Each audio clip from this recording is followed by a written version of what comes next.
Hey everyone, welcome back to the channel. My name is Colin. I am a trans man living in Japan, and today I want to talk to you about plants. So before this year, I had a brown thumb. I pretty much consistently killed every single plant that I ever got. Now, I wanted to be a good gardener, but I honestly was too busy working and taking care of my cats, doing housework, to really dive into what I needed to know to successfully take care of my plants.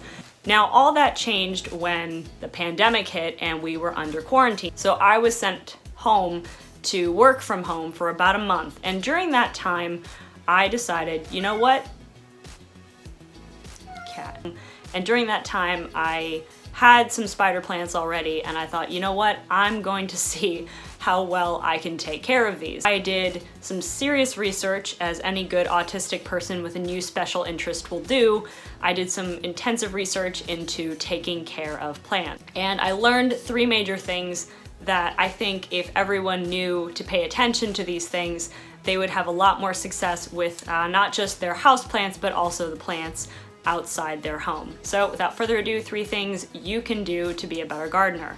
Number one, light. Light is important for plants. With no light, they can't photosynthesize, they can't make food basically. So if you're not giving your plant enough light, you are starving it. The hard part is knowing how much light and what kind of light to give a particular plant. Now, in this case, you do have to do some research. If you know the kind of plant you have, you can literally just Google that plant name, sunlight needs, and it will tell you if it needs direct light, if it needs diffused light, if it needs indirect light, if it needs, more shade. So once you know what kind of light needs your plant has, you can place it around the house or outside to where it is going to be the most successful. Now, how do you know how much light you're getting in a particular area? If you have a day where you are just going to be staying home and doing household chores, during the day, just take a look at the windows around your home, the different rooms in your home, and see how much light and how much direct light are you getting in those rooms. The other thing you can do is use your phone. Most phones, I think at least my phone does, has a compass app. Just point it at the window and find out if you've got a south-facing, north-facing, southwest, southeast, northwest, northeast facing window.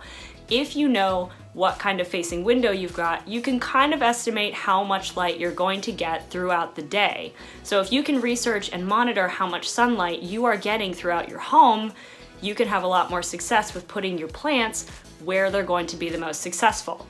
Number two, drainage.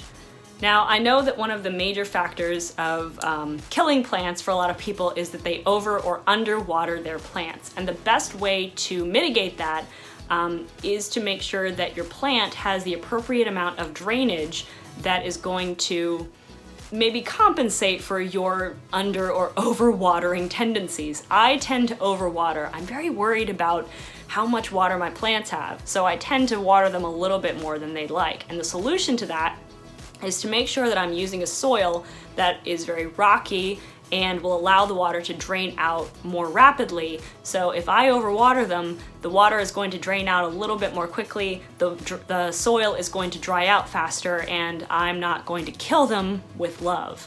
Another thing you can do is check the kind of the pot that you have. Now this one is painted, so you can see that it's not porous. So anything I water into here, it is not going to evaporate or get absorbed by the pot itself. However, if you have something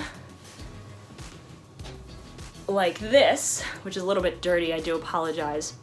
Now this is terracotta, and as you can see, it's been in here a little while, so it's actually absorbing all of the water and salts and diffusing it. So this plant is not only getting dried out by the very rocky textured soil that I'm using to allow the water to drain out, but the water is also being absorbed by the pot itself and diffusing it. Third area where you need drainage is at the bottom. It is very important that you get a pot, especially for a plant that doesn't like very wet, damp soil. It is very important that you get a pot that has a hole or multiple holes on the bottom, and that you don't pad the bottom with newspaper or anything that is going to prohibit the water from draining out. The best phrase that I heard that was really helpful to me is that plants don't like wet feet. You know, who likes wet feet? Just think about your socks on a rainy day and you step in a puddle and you have to walk home with like damp feet. You don't want to do that to your plant.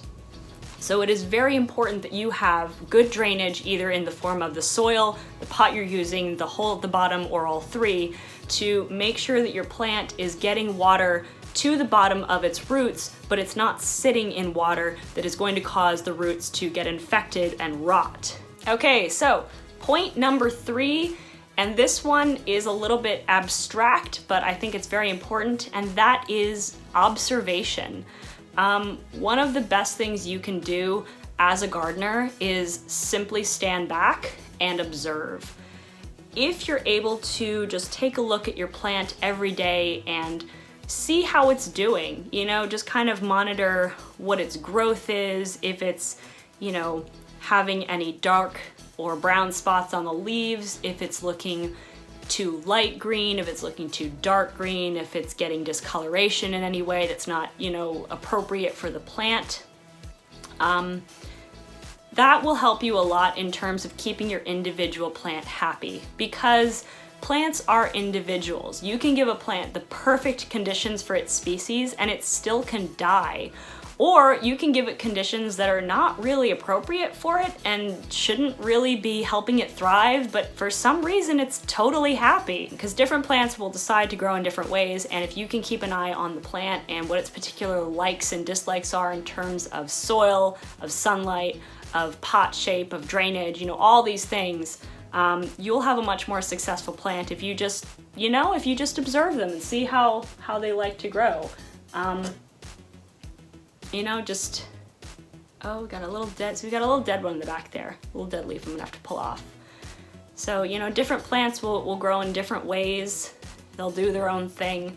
But if you just observe them and see how they're doing in their particular spot, and just try and meet them where they are instead of trying to make them do what you want to do, you'll have a lot more success with your plants. So there you have it. That is 3 tips to help you be a better gardener. Just to recap, number 1 is sunlight. Observe where you're getting sunlight, from what direction, and how much in each room of your house, and gauge it to the appropriate plant.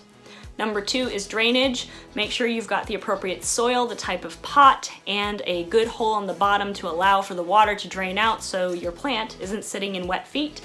And number 3 is observation. Observe your plant. Take note of how it's doing, of its coloration, of its growth, of its dryness or lack thereof, and by paying attention to the individual plant on a case-by-case basis, and also how plants in a particular area of your house are doing together, will really help you gauge what kind of pot to give it, what kind of soil is going to work best, and what areas of your house are going to work best for what kind of plants. So there you have it. That is 3 tips to help you be a better gardener. I hope some of this was educational and helpful for you. Please let me know in the comments if you have any plants, what kind of plants you have, how long you've been growing. If there's anything in this video that you want to add to, if you have other tips of how to be a better gardener, please leave them in the comments below. I have a lot to learn. I'm still a bit of a beginner, so anything you can advise me of would be super helpful. So thank you so much for watching. I hope you enjoyed the video, and I will see you next time. Bye.